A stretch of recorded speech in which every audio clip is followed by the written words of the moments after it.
ओशो साधना पथ talks from the series Antar Yatra given at Meditation Camp, Ajol, India. Discourse number 1.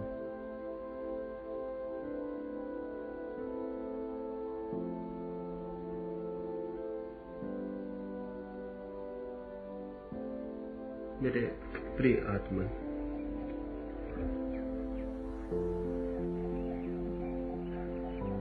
साधना शिविर के इस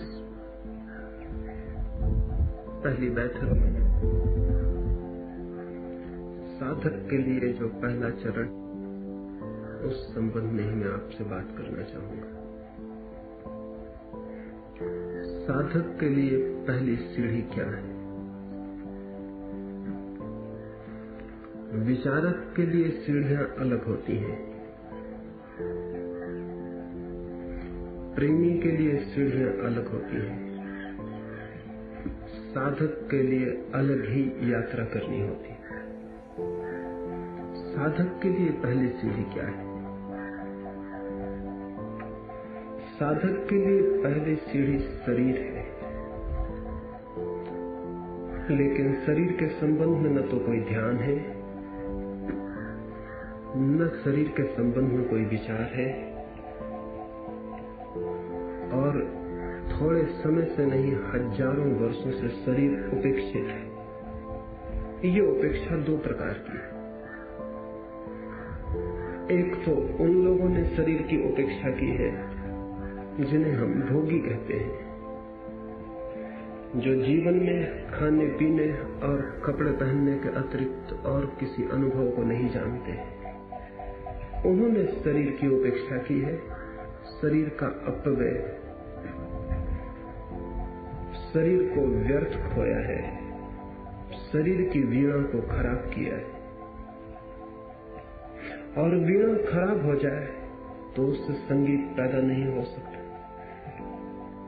यद्यपि संगीत वीणा से बिल्कुल भिन्न बात है, संगीत बात ही और है, वीणा बात ही और है, लेकिन वीणा के बिना संगीत पैदा नहीं हो सकता।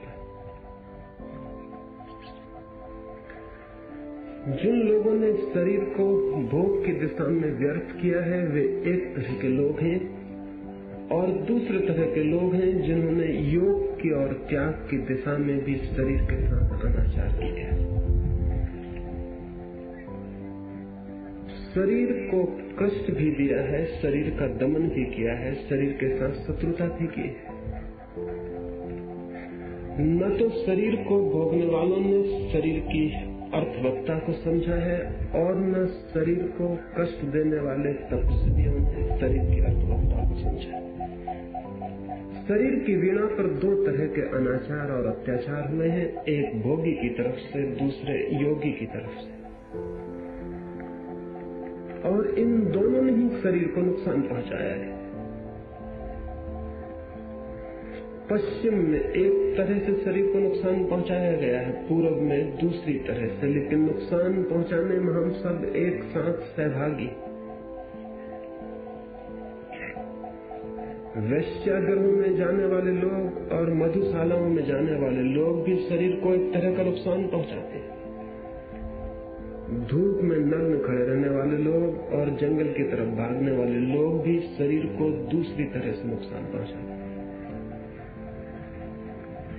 लेकिन शरीर की वीणा से ही जीवन का संगीत उत्पन्न हो सकता है।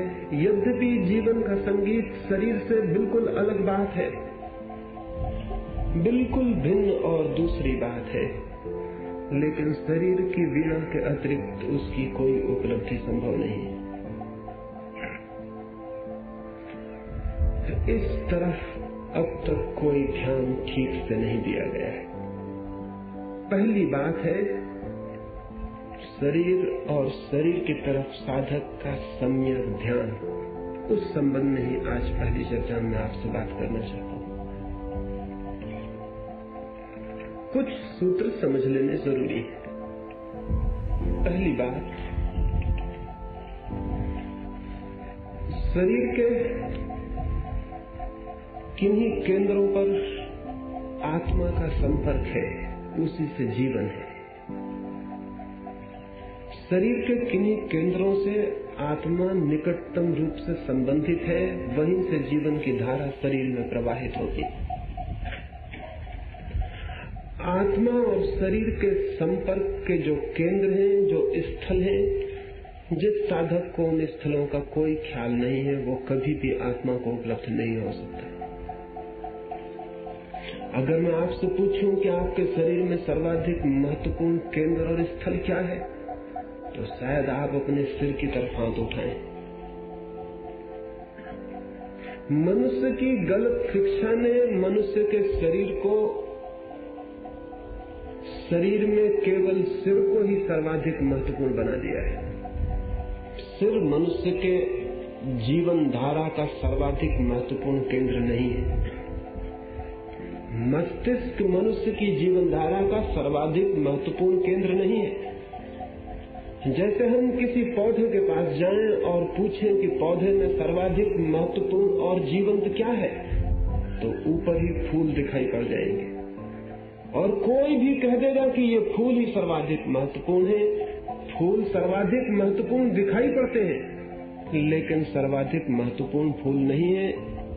सर्वाधिक महत्वपूर्ण वे जड़ें हैं जो दिखाई नहीं पड़ती। मस्तिष्क मनुष्य के पौधे पे लगा हुआ फूल है, वो मनुष्य के शरीर की जड़ नहीं।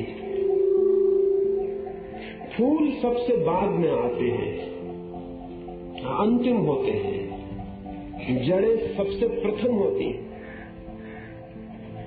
और अगर जड़ें भूल जाएं तो फूल कुम्हला जाएंगे। फूलों का अपना कोई जीवन नहीं होता। और अगर जड़ें संभाल ली जाएं तो फूल अपने आप संभल जाते हैं। उन्हें संभालने के लिए अलग से कोई आयोजन नहीं करना होता। लेकिन पौधे में देखने पर ऐसा लगेगा फूल सर्वाधिक महत्वपूर्ण है। ऐसे ही मनुष्य में भी लगता है कि मस्तिष्क सर्वाधिक महत्वपूर्ण है। मस्तिष्क अंतिम बात है मनुष्य के शरीर में।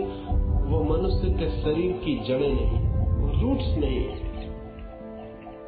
माओ से तंग ने अपने बचपन का एक संस्मरण लिखा है कि मैं छोटा था, मेरी माँ के झोपड़े के पास एक बड़ी सुंदर बगिया थी।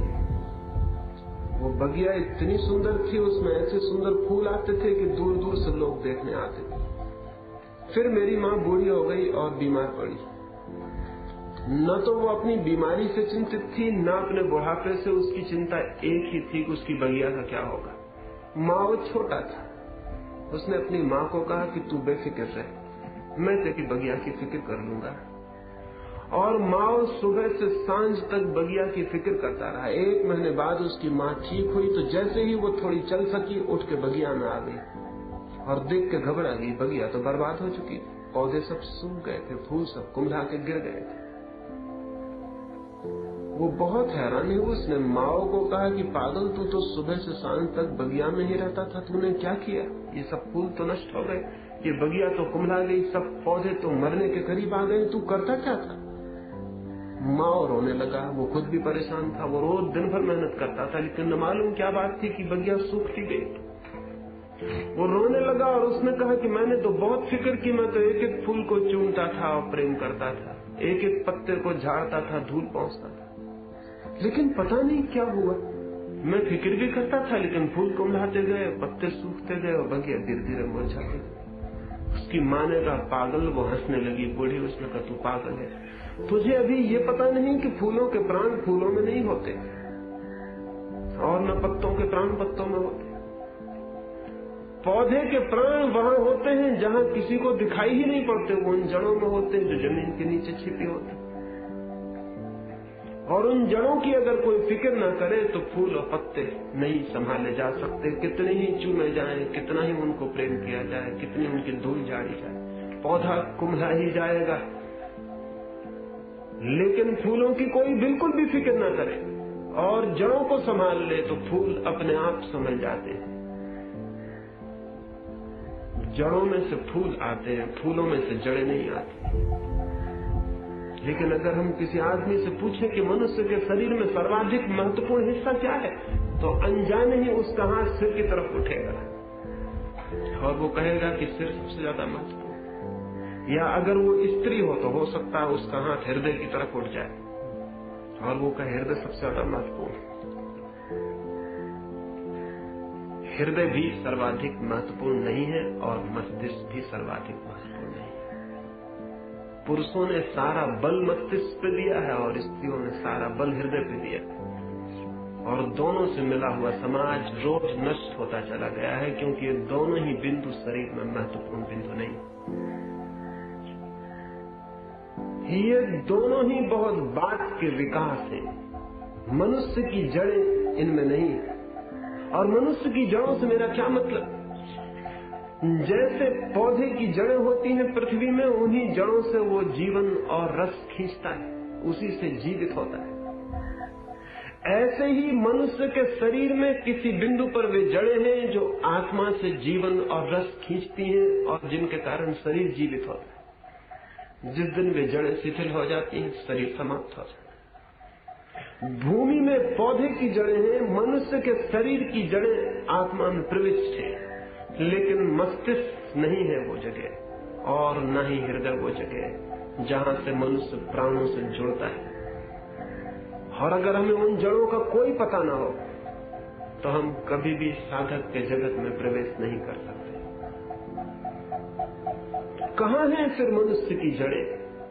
शायद आपके ख्याल में भी नहीं है। कुछ सीधी और सरल सी बातें भी अगर हजारों साल तक ध्यान से भूली रहे तो विस्मृत हो जाती।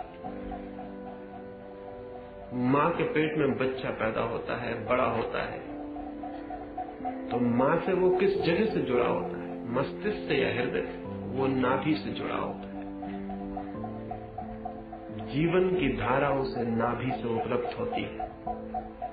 हृदय भी बाद में विकसित होता है, मस्तिष्क भी बाद में विकसित होता है। माँ की जीवन धारा उसे नाभि से उपलब्ध होती है। माँ के शरीर में बच्चे की जड़ें नाभि से फैली होती हैं। न केवल दूसरे माँ के शरीर में उसकी जड़ें नाभि से फैली होती हैं, बल्कि स्वयं के प्राणों में भी उसकी जड़ें नाभि से ही फैली होती हैं।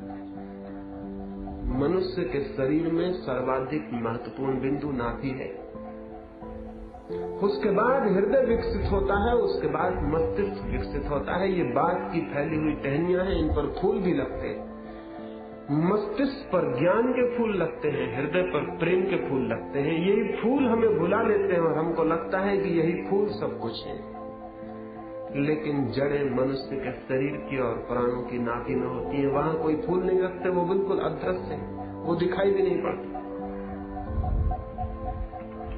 लेकिन पिछले 5000 वर्षों में मनुष्य के जीवन में जो विकृति आई है वो इसी बात से आई है कि हमने सारा बल या तो मस्तिष्क पर दिया है या हृदय पर दिया है। हृदय पर भी बहुत कम बल दिया है, अधिक बल तो मस्तिष्क पर दिया है। बचपन से ही सारी शिक्षा मस्तिष्क की शिक्षा है। नाभि की तो दुनिया में किसी कोने में कहीं कोई शिक्षा नहीं, सारी मस्तिष्क की शिक्षा है। तो मस्तिष्क तो बड़ा होता चला जाता है और जड़ें छोटी होती चली जाती है। मस्तिष्क का फूल तो फिक्र करते हैं हम उसकी, वो भारी हो जाता है और जड़ें हमारी विलीन होती चली जाती है। फिर जीवन की धारा क्षीण बहने लगती है और आत्मा से हमारे संपर्क शिथिल हो जाते हैं। फिर धीरे धीरे तो हम उस जगह आ गए हैं कि आदमी ये भी कहने लगा है, कहाँ है आत्मा? कौन कहता है कि आत्मा है? कौन कहता है कि परमात्मा है? हमें तो कुछ पता नहीं चलता, पता नहीं चलेगा, पता नहीं चल सकता है। क्योंकि कोई आदमी अगर वृक्ष के पूरे शरीर पर ढूंढ ले और कहे कहाँ है जड़ें, हमें